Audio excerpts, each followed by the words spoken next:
Hello, I'm Eric Snodgrass, and thank you for watching this Ag Forecast, brought to you by Agrible, the makers of Morning Farm Report. Our software gives growers the insights to make the best decisions possible about their operations. Well, I wanted to start it off by showing you an animation here from our new GOES 16 satellite, showing you our visible satellite imagery for the entire day on Wednesday. So basically from sunrise there to sunset here. There's some amazing things to be seeing here, and you can really see the complexity of Earth's weather systems. We have Maria and Jose and that huge area of lower atmospheric pressure associated with that deep trough here over the Pacific Northwest, spiraling these clouds across this region, dragging a front, producing some showers and storms across parts of Wisconsin, Iowa, and Illinois late in the night on Wednesday. But what I really want to do here is I want to show you something neat about Friday. So when you saw sunrise there, let's get all the way to sunset right about here's where we'll pause this, okay? So what I want you to see here is that when we get sunset, what's neat about this is you can see that the shadow of the Earth, if I advance it just a little bit further, there you go, the shadow of the, of the sun on the Earth, so you can see basically here the day-night line, that runs almost perfectly north-south, and that's because on the autumnal equinox, equinox meaning equal night, almost everywhere on Earth will have 12 hours of daylight and 12 hours of darkness. The only two places that will not have 12 hours of daylight and 12 hours of darkness are the North Pole and the South Pole. It's a pretty depressing day if you lived on the North Pole, basically because the sun is going to set there and not rise again for another 6 months. And after we cross this day here, September 22nd, which will be Friday, the sun's rays will be direct south of the equator. And we slip into fall in the northern hemisphere, and we're moving on our way toward winter. So we are rapidly losing daylight hours, and after September 22nd, we have more nighttime hours than we have daylight. But let's get into some of the things we saw in this image.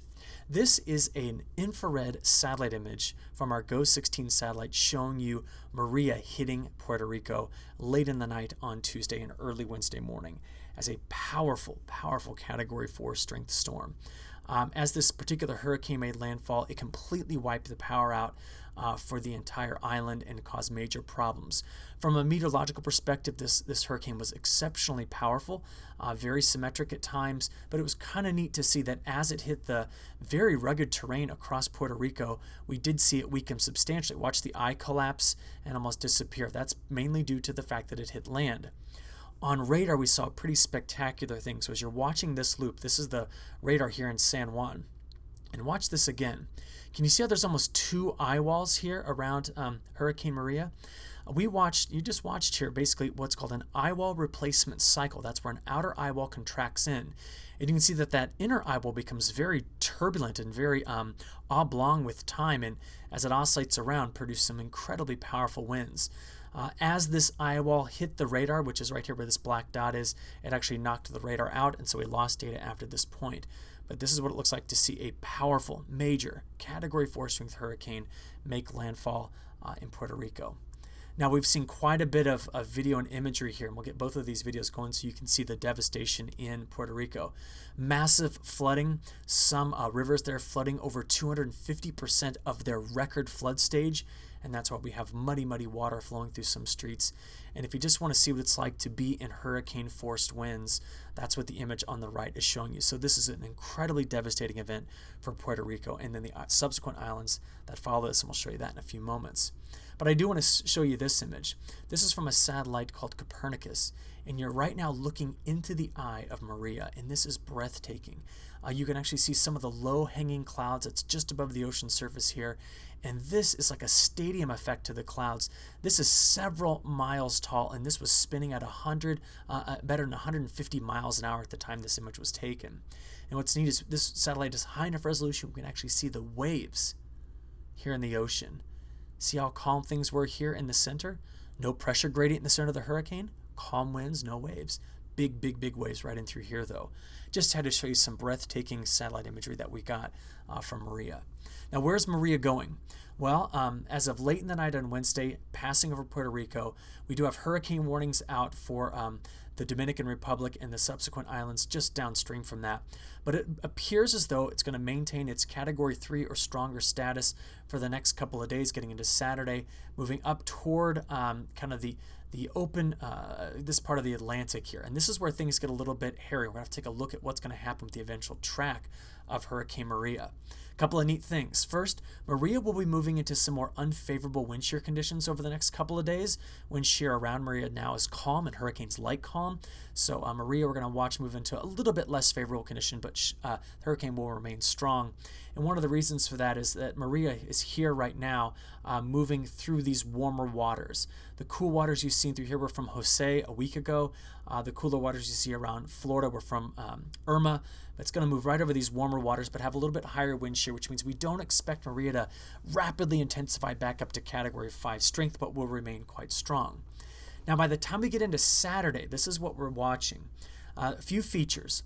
First, these steering winds coming across Florida are going to help push or keep Irma offshore from Florida, which is very good news for the Florida residents. But the bigger question is, what is this ridge going to do to help draw Maria toward the coastline, and how will the timing of this deep trough, which is going to bring a lot of unsettled weather to the central states, help kick Maria back out to ocean? Our hope is that this trough moves through the flow pretty quickly, grabs Maria some point over the weekend, late in the weekend, and just ejects the system on off to the north and east, preventing a U.S. landfall. We can see that from the latest model runs on Wednesday by the European model what the forecast ensemble tracks look like, and only a few of them bring Maria close enough to make a landfall along the northeastern part of the United States. Most model consensus keeps this over the next 7 days out to the next 10 days really out in open ocean, which we're hoping the model has captured this very, very well. But it's all about timing, and it's all about when that trough gets here to kick Maria on out. So I will not say this for certain, but it looks as though we're going to avoid a major disaster by having Maria stay out to ocean. There is still the potential, though, for things to change. This is still more than a week away from potentially interacting with the Northeast, and a lot can change over that time, so we've got to keep a close eye on this. Now, what we want to transition to is kind of some more Corn Belt weather. The animation in the upper left-hand corner shows you the last 7 days of radar, and I was pretty impressed with some of the models we used to do the forecasting. Specifically, we saw basically the really unsettled weather here in the northwest, and we also saw that precipitation move basically as we forecast out of Nebraska through Missouri into Illinois. We'll watch it again here at the end of this animation. Sorry, it's a little choppy there, but watch it go right there. And we now see the tail end of that front coming through late in the night on Wednesday night, bringing some showers and storms to parts of Wisconsin, Illinois, Iowa, and Missouri. Now, what we see is when we look over the last 7 days, very, very wet across the northern tier of states, and some heavier precipitation where we've needed it. And this is what I mean. We're looking at the last 30 days expressed as a percent of normal in terms of precip. So we're finishing these crops, and we're trying to understand how weather has maybe been a stress.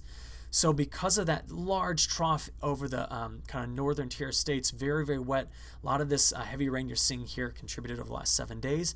But we did just bring some showers and storms over the last few days across the region that has been very, very dry, really, hopefully being beneficial to what's going on right before harvest. But we'll have to kind of see how those rains play out. All right. When we get into the forecast, this is the major player that I want you to be seeing here. Okay, we've got Jose and Maria. We've talked about them. I want you to come back to the center part of the country. We're going to be watching emerging late this week and over the weekend a broad area of lower atmospheric pressure associated with a deep trough. You saw it a moment ago in the flow of the jet stream. And what that's going to do is that's going to draw moisture out of the Gulf, bring it right up through the central part of the country, and it's going to interact along a boundary draped right in through here. And because that boundary is going to resist moving, we're going to see lots and lots and lots of heavy rain going over the same locations for a few days this weekend and into early next week. So this is an animation of the total accumulation of precipitation over the next 10 days or so. It's going to keep playing over and over again.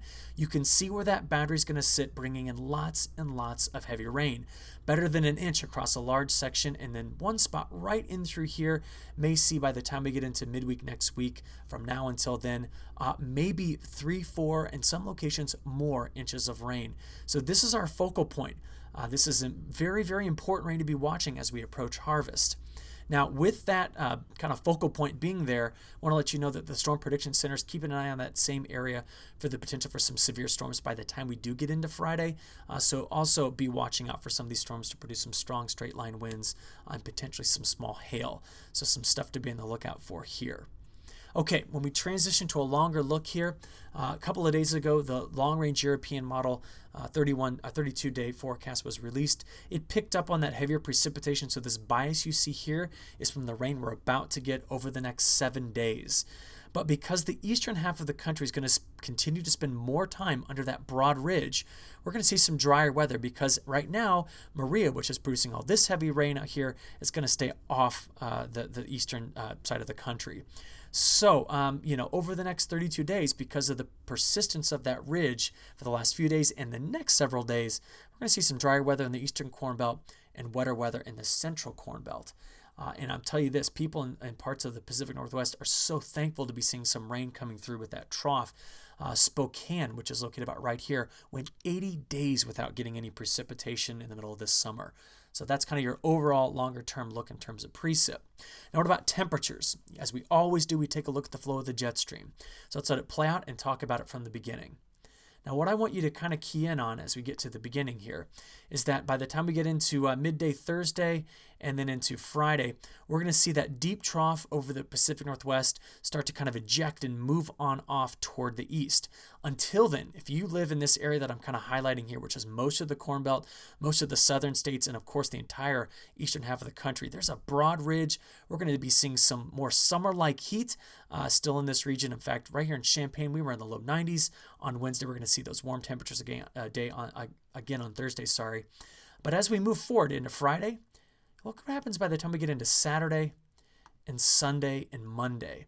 We start to see that trough move.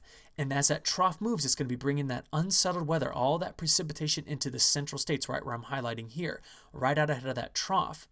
East Coast still stays warm while the center states have a little bit of a transition.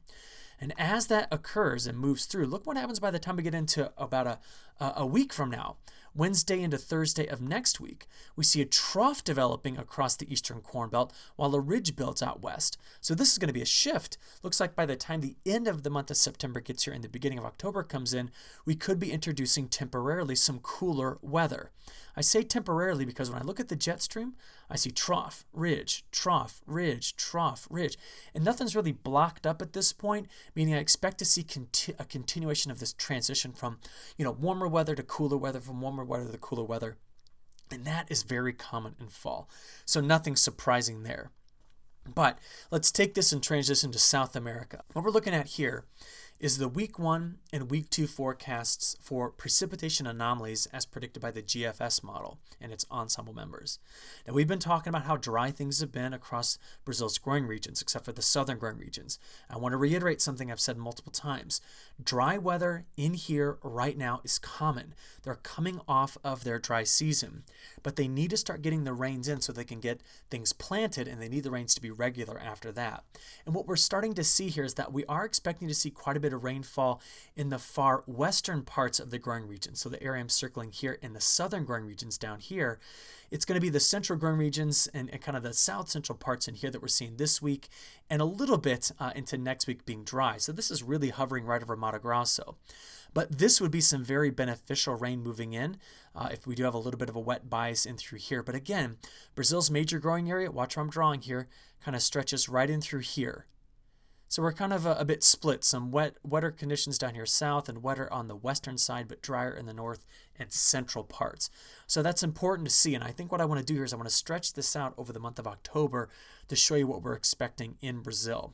3 different views here. First, the 8 models that go into the National Multi-Model Ensemble are picking up on an overall dry bias from Mato Grosso all the way down to Rio Grande do Sul, which is basically this area and through here, which is Brazil's major growing area. You can see a slight dry bias. Now, this is not saying massive drought settling in, but this is a continuation of that drier weather. To see if there's some model agreement, here's one of the models that's a part of the NMME, and you can see a similar thing. A little bit drier in the north. They do have a little bit wetter feature down here in the south, but drier in the north. And here's the Canadian version. This is the CanSIPS model. You can see a similar thing here, rather dry compared to average for the month of October.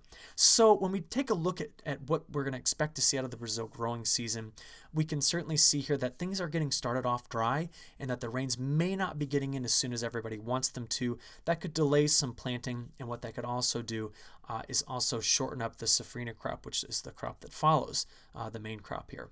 So I just want to kind of give you our best overall picture of what's going on in Brazil, and we hope you found this video very useful for your planning operations. So with that, I'll go ahead and wrap it up. We hope you look forward to Agrible's next ag forecast coming out on Monday morning. To get morning farm report for your operations, complete with a daily email that shows a snapshot of your field conditions each morning, go to morningfarmreport.com. Sign up for a free account. Full grower accounts are free if you sign up for our Sustainable Yield program or for our growers who work with 8A merchandisers. Thank you. Look forward to talking again after the weekend.